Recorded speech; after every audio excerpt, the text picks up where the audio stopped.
and maybe a strap to cover your eyes during the restorative segment. We're going to be playing with a home practice. How to build a home practice. What are the essential ingredients that go into that? So it'll be special, very special. Some of us have been practicing at home for quite some time, and it's always great to receive a different perspective, right? And some of us are just beginning to explore the possibility of doing that. So in either case, oh, wonderful. I will take my blanket and fold it up an additional time so that it looks like so it's nice and high enough so that I can rest my hips down while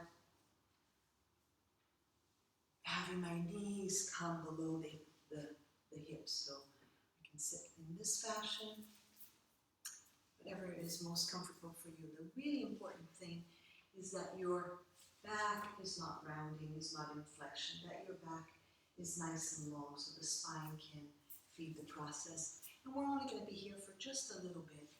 Today we're going to be doing an invocation to Lord Shiva. And this invocation is about restoring, healing, rejuvenating, nourishing ourselves in the world. Trayambakam yajamahe sugandim pushtivardhanam urvarukamiva bandhanam mricho mukshiyamamritat. Om Trayambakam yajamahe sugandim pushtivardhanam urvarukamiva bandhanam mricho mukshiyamamritat. Om Shanti, Shanti, Shanti, Om peace, peace, peace.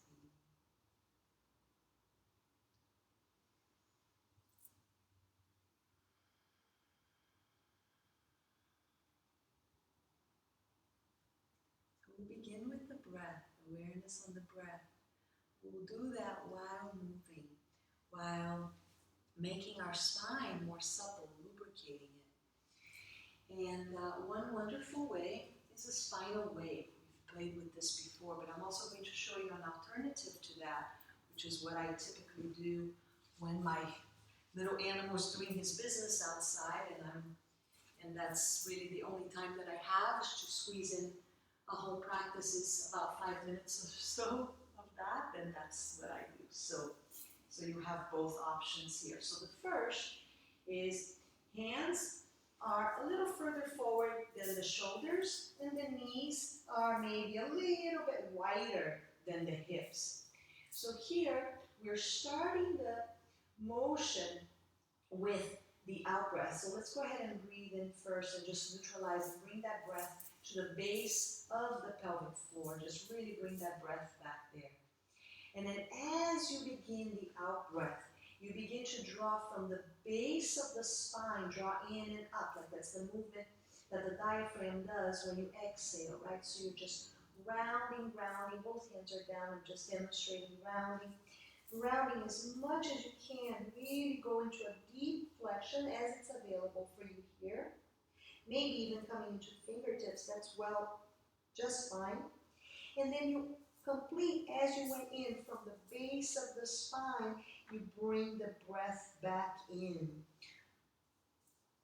allowing the whole spine to receive that prana, that life force through your breath. And then again, beginning at the base, rounding up, emptying out the breath, pulling up and in, emptying, emptying, emptying, emptying some more. Again, if you want to exaggerate the movement a little further here. And then welcoming that next breath in at the very base, and then dropping the belly, opening up the collarbones, lengthening out through the crown of the head. So you can continue in this way. And those of you who wish to do this a little bit differently from Utkatasana, please join me through downward facing dog. You don't have to go into the full pose. Just walk your hands in, bend your knees as much as it's needed. It's just a little transition. Find yourselves in Utkatasana with the hands at the thighs. Okay, so then here, just settle into that. Really breathing into the hips, the base of the pelvic floor. And you can stay on the hands and knees if that feels really good to you, yeah? And so what you're looking to do here is replicate the same movement. So you are emptying out the breath from the base, rounding up, rounding up, rounding up. If you want to exaggerate the movement even more, press into the calves so they can really fill up through the back body. And then inhale, bring your hands back to the thigh and let the head be the last thing to come up, opening up the collarbones, lengthening out through the back of the neck. And again, exhale, rounding up, rounding up. So this is massaging the spine. You really do need this practice daily, yeah? Even if it's just 5 minutes, to make our spine a little bit more supple, to bring circulation back to each vertebrae. And then as you're ready, come to standing Tadasana. Those of you kneeling, do that as well for me. And then here in Tadasana, just make sure that your feet are directly below the hips. The palms are open, the shoulders are broad. There's a lift through the crown of the head while you continue to root down. And you're really rooting down through if you can locate the fronts of your heels, that's when you want to root the most. The calcaneum bone, the ankle bone is very strong. If you go to the front of the heel, then you're stacked up in a lovely way to free you up more. And then from here, the thighs engage. The shoulders broaden. That's where we're going next. We're going to send those shoulders back to where they belong. Yeah? And then there's a toning of the pelvic floor and there's a lift through the abdominal wall. So there's really a lot going on here. We could go on and on and on with refinements. But just these basic things. Remembering to go more towards the front of the calcaneus, the front of the heels, keeping the toes soft, lifting up to the thighs, and then engaging up through the abdomen, then broadening the shoulders, keeping the back of the neck nice and long. And this could be a meditative pose, and you can continue with your breath work just here, provided you have more time. Yeah? So then, moving on to the shoulders. You're going to find that wall, and you're going to place yourself in Tadasana while extending out through one arm. We'll just say this is your left arm. And then open up the fingertips, nice and long. And you're pressing into that hand, but you're also pulling up through the forearm and the upper arm. And then you're maintaining that Tadasana stance. So then from here, I want you to fill up that right shoulder. Fill it up, fill it up. And then once you've filled it up, then drive it back behind you. It's subtle, but you should feel some activity, some prana, life force moving up into the thoracic spine. If you want to take it a little further, turn your fingers out. Again, fill up and then drive it back. And if you want to take it even further, turn your fingertips all the way down, fill it up, and then drive it back. That's it. Now, if you want to take it even further, without straining, without pulling, just gently, rotate your torso. So you're maintaining that Tadasana away from the arms. So you're not yanking there, right? It's that fullness and that intention of driving it back. Like that. And then go ahead and release. And just notice the effects of what you just did. Notice the opening. And we'll do the same thing on the second side. So you're pressing the hand onto the wall, while also bringing the forearm up towards the shoulder. And the body is in Tadasana. So you're really supported here. You're not collapsing onto your back, you're not gripping with your toes, you're just relaxed. And you're welcoming that fullness of the shoulder and then rotating it back. And maybe if you want, you turn your fingertips out, filling up the shoulder and then driving it back. And if you want to go even deeper, fill up the shoulder with your fingertips pointing down. Make sure that you're not yanking on anything. You're pressing firmly, yes, but you're also pulling. And then driving it back. And then, of course, if you want to take it a little further, then you begin to rotate the torso, maintaining that Tadasana away. And in the moment that you feel that pulling and tightening, then just come back in. Yeah? So you're filling up and driving the shoulder back. So this multi-joint is often out of place, right? We're often curving forward in life. So to include in your home practice, even if not every time, but that somewhere along the week, each week, that you have a great deal of awareness brought to opening the shoulders, as we're doing right now. There's so many ways. We'll touch upon another way in a moment. That's really important. And it has an invigorating effect, as you can tell. Right? It has this opening, invigorating effect. So now we're going to move to the floor. And we're going to free up the hips. And we're also going to tone our back. And we're going to open up the shoulders a little bit more. So go ahead and open your blanket like so.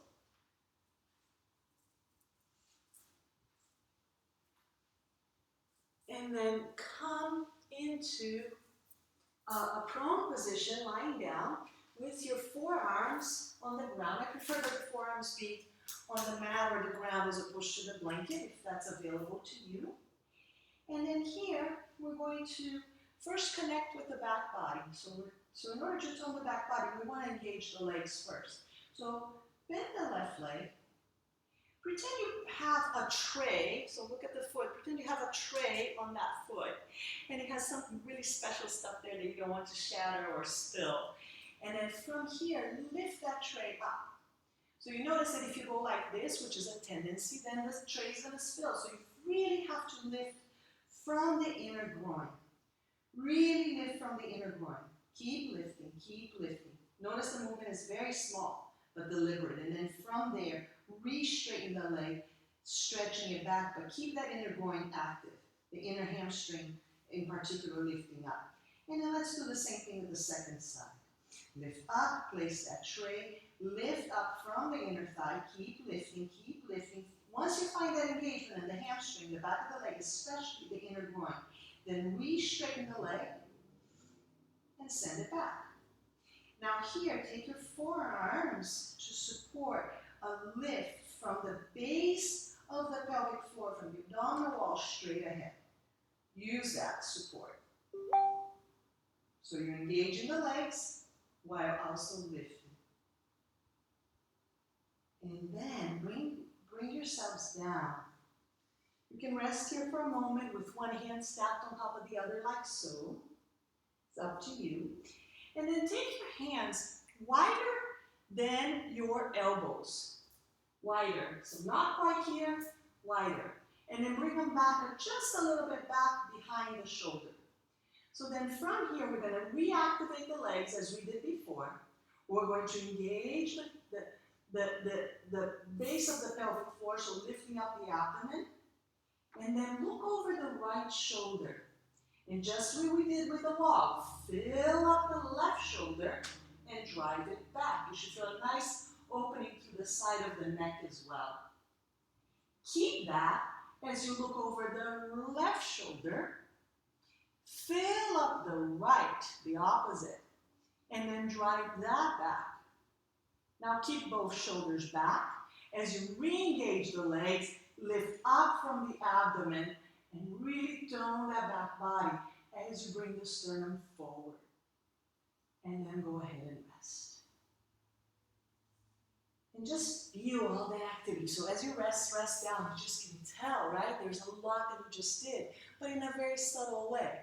While strengthening the back, you can open the front body. Yeah, in a smart way. So now, sure, if you can do Bhujangasana and get that same effect, then that's great. For most of us, our shoulders are too tight and we just need more room. So we'll repeat that this time with the palm all the way down, if it's available to you. Otherwise, keep it as you did before, okay? So here again, take the palms out. So this time the hands could be just directly below the elbow, but if you liked where you were before and you were finding more freedom there, stay with that option. Yeah, we'll start on the other side this time, just for balance. Rooting down to the legs, lifting up to the abdomen. Look over your left shoulder and fill up that right shoulder. Fill it up, fill it up, fill it up, and drive it back. Now look over to the right shoulder and fill up the left shoulder. Fill it up like a balloon. Fill it up, and drive it back. And now look center and lift the abdomen up as you tone the back body. Lengthen the sternum forward and release. It's a lot of activity, so give yourselves a moment just to be on the ground, just receiving the effects of the work that you just did.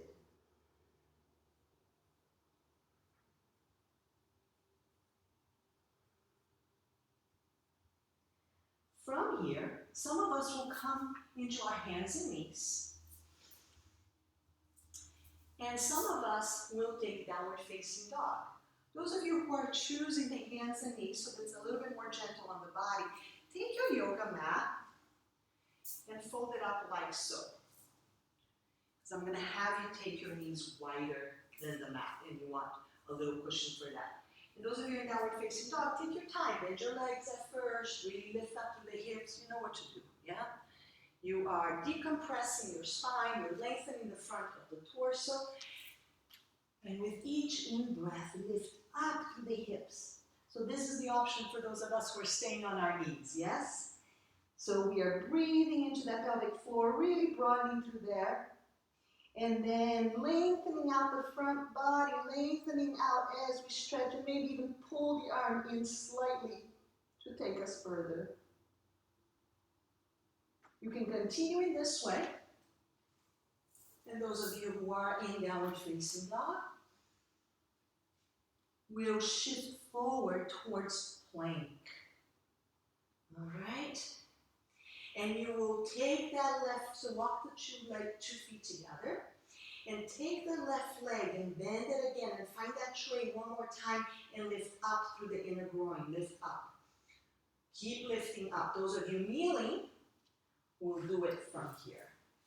Okay, so you're not in the puppy pose, stretched forward anymore. You're in your hands and knees. So whichever one may be the case for you, as you re-straighten the leg, really lengthen through that inner groin.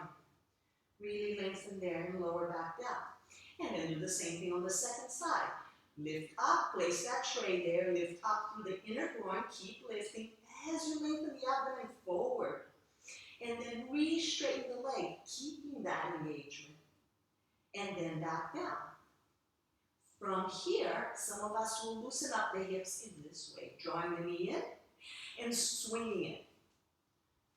And some of us will do it from here, just swinging it up, just getting some circulation going. Do that a few more times, wherever you may be. And then last but not least, step the foot between the hands. You can do that in any fashion. You can lock the foot in. You can do it from kneeling, and then go ahead and take the back knee down. We're going to move into Anjaneyasana, but we're going to keep the arms down for just a moment here to root our base.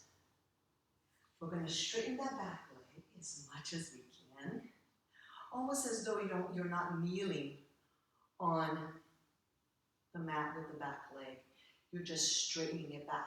Surely that's not the case, but that's the intention, to really work that back leg, all the while square the hips, so you may need to bring that front hip back a little bit more. And then, as you bring the arms up, you are Inviting that toning that you did while you were on the mat. That toning where you can lift up through the front body without jamming down the back body. And the hands will come together in Anjali Mudra. And then back down.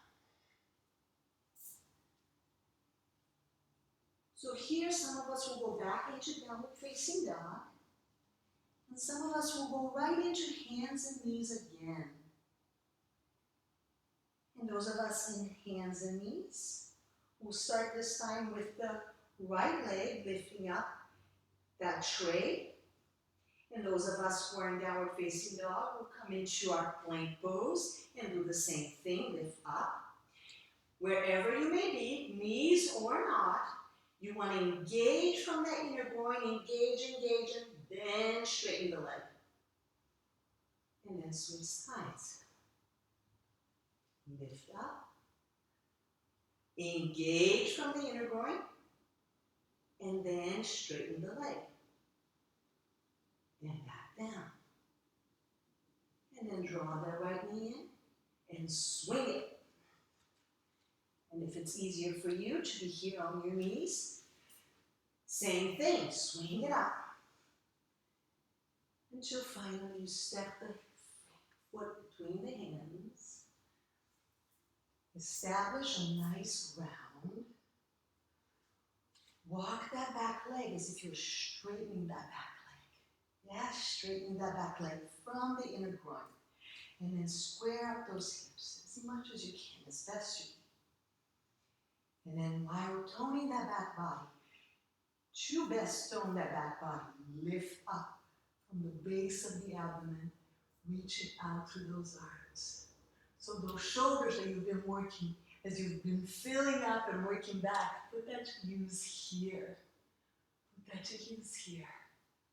Sending the sternum up. Sending your heart up.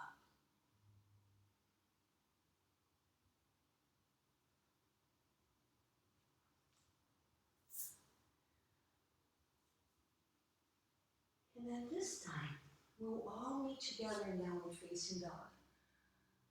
So either dog pose, like so, or the puppy version, like so. But wherever we are, we're going to decompress the spine, head below the heart. Notice that this is an inversion, as is this. And inversion is where we're going next.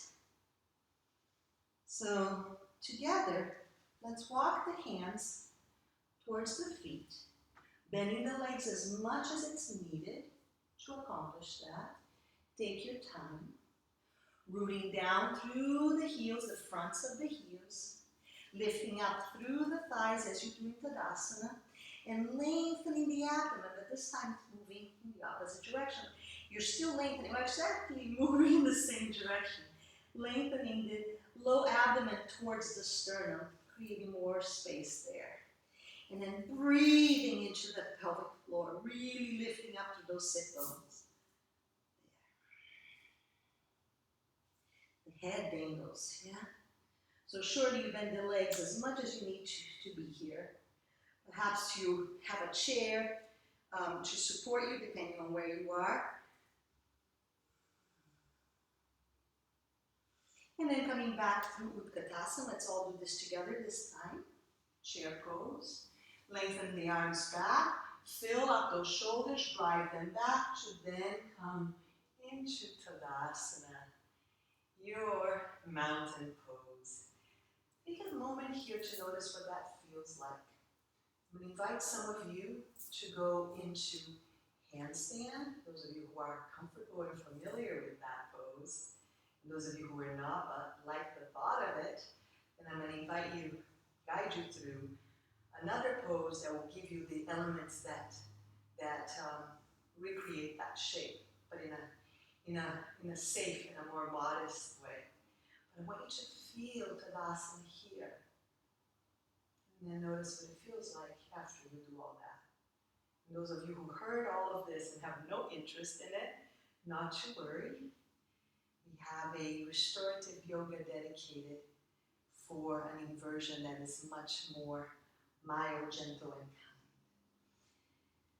So on that note, those of you who are shifting to the restorative segment, namaste. I'll see you in the other video. And those of you who are coming into the variation of handstand that is a little bit more supported, then you will slide your yoga mat here to the wall and place your knees, so come into hands and knees so that your feet is right against the wall, okay? And then from here, you don't need this blanket, so let me not confuse you with that. You don't need that right now. So from here, you're going to come into a very narrow dog. Very narrow dog, okay? Now, once you're here, I invite you to really press into the hands. Really press like we did at the wall and lift up through your upper arms, through your forearms and your upper arms. Now, once you have that going, really release the spine. Yeah, decompress the spine. And engage those legs with all of your might. You're really going to need strong legs here. But you're going to need committed arms as well, so don't let the elbows bend. Really push through the arms. Now, check it out. Pay attention. You're going to bend the left leg. You see how the knee is in alignment with the other knee? You don't quite want it to be here, but you don't want it to be here either. So it's something in between the two. Flex that back foot, and now push with that foot. Push, push, push until you bring the other foot up as well. Now, this level will give you a sense of how your arms need to be, where your spine needs to be in order to go into your handstand. And if you want to take it a little bit further into that feeling, then you can just go for the full pose with a little handstand, a little tripod stand, yeah? Little tripod for your handstand. And then you can switch the tripod to the other side. A kickstand, I should say. A kickstand for handstand. Doesn't that sound great? And so check it out. Stay down for a moment. Don't come up too quickly. You've been up for a while. You really want to let yourself settle into this. So the way to come up is to bend your legs again, and then to lengthen your head out to neutral. Take your time there. Just take your time there, lengthening, stabilizing. And then coming up. All right, so you get to do that again and again, as you wish. And then when you're ready, we're going to move on to our restorative, which will be Viparita Karani. So moving on to